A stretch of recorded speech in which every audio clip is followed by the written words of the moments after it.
wasiirka wasaaradda horumarinta maaliyadda Somaliland Dr. Saad Cali Shiro oo maalmihii la soo dhaafay safar shaqo ku marayay deegaanada kala duwan ee gobolada Awdal iyo Salel ayaa waxa uu saaka soo gaaray magaalada Boorama isagoo kormeer ku soo maray xarunta cashuuraha bariga ee gobolka Awdal kastamka magaalada Boorama iyo xarumo kale oo muhiim ah ayaa socdaalkani waxa ku wehelinayay maamulaha cashuuraha bariga ee magaalada Boorama Cabdilaahi Aadan Nuur iyo mas'uuliyiin kale wasiirka ayaa markii uu kormeerkaasi soo idlaaday waxaana uu faahfaahin ka bixiyay ujeedada kormeerkiisa wuxuuna sheegay xalay fiidkii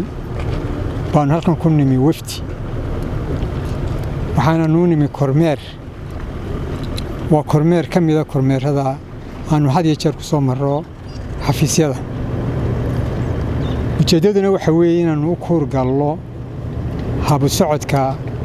shaqada xafiisyadeeda cashuuraha kastamka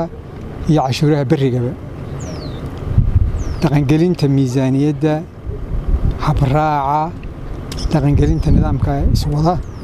ee ifmaska af ingiriisiga lagu yidhaahdo ayaa noo nimi waxaanu kaloo nimi inaanu la kulanno macmiisheeda cashuur bixiyayaasha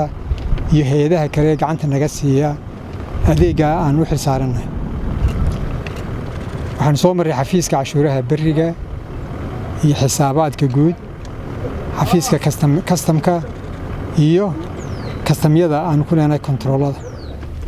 waxaanu la kulannay ganacsatada waxaanu la kulannay shaqaalaha waxaan doonayaa inuu munaasabadan ka faa'iidaysanaya in halkan uga mahad celiyo shaqaalaha wasaaradda iyo inta nala shaqaysaba si gaara waxaan doonaya halkan uga mahad celiyo ciidamada amniga iyo booliiska oo runtii shaqo aad iyo aad u qiimo badan nala haya waxaan kaloo jecelahay in halkan uga mahad celiyo cashuur bixiyayaasha annagu haddaanu nahay bahda wasaaradda maaliyadda xilkaygu waxa weeye inaannu u fududeyno muwaadinka cashuurta ku waajibtay siduu u gudan lahaa waajibkiisa cashuur bixiyuuna sidaas oo kale uu noola shaqeeyo oo si hufan oo wanaagsan waajibkiisa uga soo baxo mabsuud baanu ku nahay habka imika ay cashuuruhu socdaan waxaan kaloo jecelahay runtii mar labaad inaan uga mahad celiyo cashuur bixiyaha cashuurtu waa waxaynu ku dhisannahay qaran ahaan waa waxay noo suurtagelinaya inaanu sugno amnigeenna waxay noo suurtagelinaya inaanu fidinno maxaan idhahdaa adeegyada bulsho ee caafimaadka iyo waxbarashada iyo biyaha iyo wixii kale la xidhiidha